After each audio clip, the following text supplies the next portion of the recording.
Good morning, everybody. My name is Robert Edwards with the Independent Electricity System Operator. This is my colleague Declan Doyle. Who is the IESO? You're going to learn about the changes, which we're calling the interim framework, but you're going to learn more about the IESO and our role in the delivery of conservation programs. We're going to talk about the framework, what programs are remaining, and what programs are being discontinued. What is the role of the LDCs now and in the future, and what relationships that you've formed with them over the years will you retain and remain with the LDCs going forward, and your relationship going forward with us at the IESO. And I also have to really stress the relationships that you formed for those of you how many are customers in the room who are submitting applications, doing energy efficiency? Okay. How many of you are service providers, vendors, trade allies, working with your customers, right, on their behalf? Okay. So this presentation is geared very much towards both of you. And it's going to provide clarity on the programs going forward and how it's going to impact you. We're also going to talk a little bit about the new Retrofit Portal. You may have been hearing about a transition that we'll be making at the IESO, going from the existing ICON system that's in place now to a new Retrofit Portal. So we'll talk about that a bit. And we're also going to make sure you know where to get information going forward. So we have some great next steps for you there. So I'd like to introduce Declan Doyle to come up and lead us off. So I wanted to talk a little bit about the announcement just last week to make sure that you have all of the correct information about what's happening and what the changes are and what the continued opportunities are for all of you to participate in, all of you and your customers to participate in the programs. But first I want to introduce a little bit about the IESO. So I'm not going to quiz you about what our acronym is, because I have a lot of variance on that over the years. But I want to let you know that conservation is one of our important responsibilities. So in a nutshell, the IESO, the Independent Electricity System Operator, we know who makes it and we know who gets it for all of the electricity in the province. What we do is our primary responsibilities are managing reliability in the province, which is providing a lot of instructions to the generators, transmitters, distributors, and large customers in the province. And also our role as the balancing authority to make sure we keep frequency in balance, to make sure we're not over-generating, under-generating, and how we work with our neighbors. So we have a number of roles in the system outside of our reliability mandate, and it's to keep all of our 559 market participants all working in sync together. So a couple of our priorities that I know at least a few of you have been involved in, and many more in our broader stakeholder arena. Currently, we're working on a number of elements related to our planning processes. So you may have heard of us from our 18-month outlook, which is around last week, where we talk about the medium-term picture for what supply and demand looks like in the province. We've also been trying to bolster our outreach and our customer engagement when it comes to our planning exercises. So this is really important because we make long-term plans and we want to make sure that we have the right signal to generators and the right signals to consumers and what they need to do over that horizon. But that also dovetails with probably our top corporate priority right now, which is our market renewal program. So as you probably know, the Ontario market opened back in 2002, and there's been lots of maybe more tinkering or small changes that have happened in Ontario. But what is underway right now, I would argue, is a fundamental underpinning and changing some of the structures of the market, and then building on that to create more opportunity for customers. So we're working on a couple of different elements, and you may have even heard of last Friday where we introduced our high-level design of our capacity auction. So what our capacity auction is going to do is help take away some of the uncertainty that comes along with the 20-year plans, because as you know, as soon as you create a plan, there's always items which come up and pop up, or load changes, or demand changes, or supply changes, which require changes to that plan. But by moving to an auction where we have a lot of our generators and our customers being able to compete and have greater price transparency. That's going to drive down costs for customers, first of all, which is the primary benefit. But it also it means that there are going to be more participants. There's more ability to participate, whether you are able to provide demand response, if you're able to provide some, the opposite of that, some load following, so when there's more excess, and overall be able to reduce costs in the system. So this dovetails quite nicely with what we're going to be talking about today, which is some of the changes you may have heard last week, some changes that have come to the Save On Energy programs. So the Minister of Energy had an announcement last Thursday, which had a couple of different elements. It talked about modernization of the Ontario Energy Board and some of the regulatory regime that goes along with that. Also talked a little bit about what's coming next in terms of working with industrial customers and having the discussion on what the pricing structures look like for large customers. Talked a little bit about some bill presentment items, but hopefully, because you are still here, most near and dear to your heart are some changes which were in the conservation or the energy efficiency space. So to go along with what the some of the government's stated commitments are, which are to reduce costs for customers in the electricity system, they provided us with two directives which change the structure by which programs are delivered.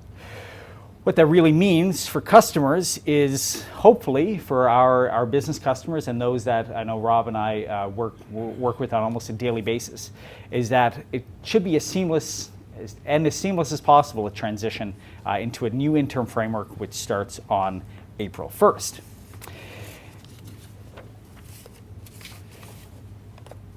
So in terms of reducing costs for customers, the intent of the government announcement is to streamline the delivery. So instead of working directly with your LDC, there would be one centrally delivered platform which is done by by us, the electricity system operator. So if I think about the changes and what those changes mean to you, it comes down to three main things. Firstly is the focus of the framework. So the new interim framework, the most significant change there is there's been a streamline of some of the programs, which Rob is going to get into in just 1 second. But it means we're turning our focus away from residential programs, so from the heating and ventilation programs to replace air conditioners in your home. Also the deal days, so when you would have shown up at your hardware store, the Lowe's or the Home Depot to buy a light bulb or a power bar. So those incentives and those opportunities are going to be going away. And the interim framework, which is more streamlined, is going to focus on business programs. It's also going to focus on the business programs which have had the most customer uptake. So it means that for most of our customers, the 40,000 customers in the past few years have gone through the Retrofit program, that those programs remain pretty much the same, except a different delivery channel. But where you will probably notice a difference is in some of the customer service aspects, but also that we have a new portal and a new way to be interacting with us and with the program. You will see stripping away of some of the smaller programs that had lower take-up or may have been less cost-effective. The third thing, and most importantly, is, and I know you'll probably have the opposite when I say these words, is don't panic. And it looks like no one's panicking right now, which is good. So everything which is underway right now, a project you're working on, a contract that you're going to be finishing the play on, continue to keep doing what you're doing. Keep working with your LDC to finish any of your post-project work and the other requirements of the program. If you have an application in flight, please carry on. Please keep working with your LDC, and they have a mandate to be finishing the play on all of those projects which are gotten underway. What it will mean, though, is that starting on April 1st, there will be a different intake channel. So if you need to start a new application, or you're working with your customer, or you're working with your client on something new starting on April 1st, there will just be a different way to put that in. And we're working diligently with our customers to let them know that the change should be seamless. And we're also working with your applicant reps, contractor community to make sure they know how to use the new tools, they'll understand how to transact with us and how to get their questions answered.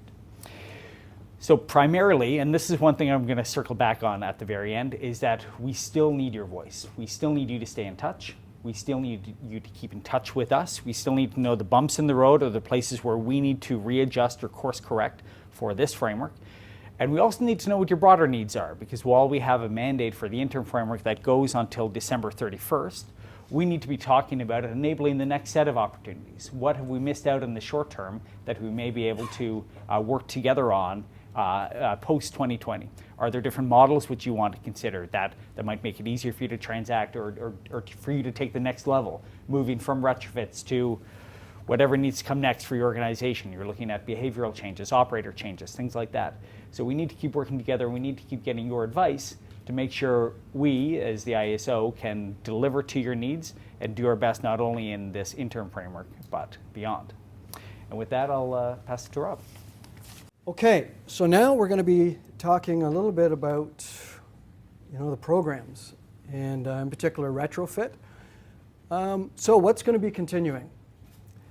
Retrofit, and these are, again, the emphasis is on business programs, as Declan indicated, right? So retrofit, small business lighting, process and systems upgrades, energy manager. Spoke to 2 this morning. They're pleased to hear about that, and we have 1 in the room. Where's Mo? I'm sure you're glad to hear that as well. The energy performance program, and I think there will be a lot of uptake in that program going forward. Very pleased that the home assistance program has been retained. Training incentives specifically have been a real big part of what we've been doing at the IESO and Save on Energy over the last several years. So pleased that we're still be able to provide those. And Indigenous community programs, very important community to address. So what's going to be discontinued? Audit funding, high performance new construction, existing building commissioning, monitoring and targeting, the business refrigeration incentive. Declan mentioned earlier the deal days, heating and cooling at residential new construction, as well as local programs offered by the utilities. Now of interest, there's going to be some funding available to the utilities to submit a proposal to the IESO for consideration of local programs. So stay tuned. So some that are in market now may continue, but we'll let you know how that comes about. So retrofit is the main channel that most applications are submitted in the province. Lighting, heating and cooling, building automation systems, controls. It absolutely remains. And as Declan indicated, with existing applications and applications that you get into your local utility before April 1st, and as long as those are then pre-approved before May 1st, then you will continue to work with your local utility for those projects. Okay? And then you will have until December 31st, 2020 to close them out. Clear? Any questions that come up with regards to that, please contact your LDC, retain those relationships, and going forward. So anything that's new between March 31st and April 8th, so you know, I think Declan mentioned it, we're going to be transitioning to this new portal. So there's going to be a time when you won't be able to submit applications. But starting April 8th, you will now be submitting applications online, retrofit, just like you've been doing, a new platform, and those applications will come to the IESO. And we will review them and pre-approve them. Okay? Any questions at all related to these new applications and working with us, go to retrofit@IESO.ca. Okay? Key dates. I just mentioned them, but I want to bring them in so that we really are clear on this. March 31st is the last date for applications to go to the LDC, so by April 1st. Okay? Then they have time to approve them, pre-approve them by May 1st. Okay? That transition portal will be out, as I mentioned, March 31st, April 8th, and new applications April 8th, going forward with us. So let's talk about the Retrofit Portal. Yeah, I've really emphasized that it's going to be unavailable. So existing users, how many people have Icon logins now? You're using the existing system. I imagine a great deal of you. And a lot of you are really, really shy. That's fine. You will be receiving an email from us with instructions about the new portal and to reset your password. And then you will be able to see your applications within that portal, the status, etc. Okay? Those of you who have not registered in the ICON system so far, you will have to register. So come to the Save on Energy website, and you'll find on the top right there's the portal, and then you'll go in and you'll register. It's a two-step process. Okay? So that's the steps going forward. This is a quick look at what it looks like, the new application portal, the Retrofit Portal. So once you log in, that's what you'll see. Want to just quickly visit Process and Systems as well. That's a big program that's in market, largely targeted at industrial customers, but it's also for commercial customers. So know that you always, just because you're a commercial customer or your customer, if you're an trade ally, is predominantly commercial, know that you should look at the Process and Systems Upgrades channel as well, or programs that they may be a fit or even a better fit for them. So customers with applications approved by the technical reviewer before April 1st will have until April 30th to actually execute a contract. So we've got a 1-month window. You have a 1-month window to get that contracted. Contact your utility for those applications that are in flight. Keep in touch with them. All program-related questions, including new applications that will be coming to us April 1st, please submit your questions to Process and Systems Upgrades at IESO.ca. We have a lot of ways for you to stay informed. We have a business newsletter, and we have a program transition e-blast. As we learn more, we're going to learn more April 1st. We're going to have May 1st, we understand we're going to be learning even more, and we're going to be tracking this and making it available to you. So when you sign up for the program transition e-blast, we'll make sure to send it out to you.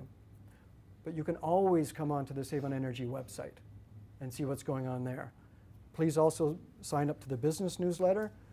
And for those of you who are trade allies, please feel free to sign up to the Trade Allies quarterly newsletter. It's a focus more on applicant reps and vendors and trade allies. And I mentioned Kim has her contact information, and she'd be very pleased to chat with you afterwards. Also, a very good resource is FAQs on the Save on Energy website. Key messaging, next steps, dates, rollout, who to contact where, it's all there. And I have to say I'm really, really pleased that in the short time we had to prepare it, it's really thorough. And of course, any questions, of course, feel free to reach out to me in any of those emails that I've provided. So, key takeaways on this new transition. The good news is conservation is continuing in the province of Ontario. And I'm not sure all of us knew that was going to happen. And there's an emphasis on business programs for you, customers, and your trade allies to deal with those, to offer them to your customers. Some key dates: the interim framework starts April 1st and ends December 31st, 2020. And as Declan indicated early, this is an interim. This is a transition framework. Everything that the indications we have is that conservation will continue, and we'll see what that looks like post-2020. But we've been asked to keep in touch with the government, and we're going to be asking for input from you, as Declan indicated, and what's working and what's not. And as much as we can get information from you and utilize that information to see what we're able to offer post-2020. And I have to tell you, we really have no idea what that might look like. Key takeaways: existing applications continue to be managed by your LDC. New applications managed by the IESO and submitted in the new portal. And again, contact information on our website. So that is what we wanted to share with you today. And again, I thank Toronto Hydro for their freeing the slot up for us. And we're happy to take questions.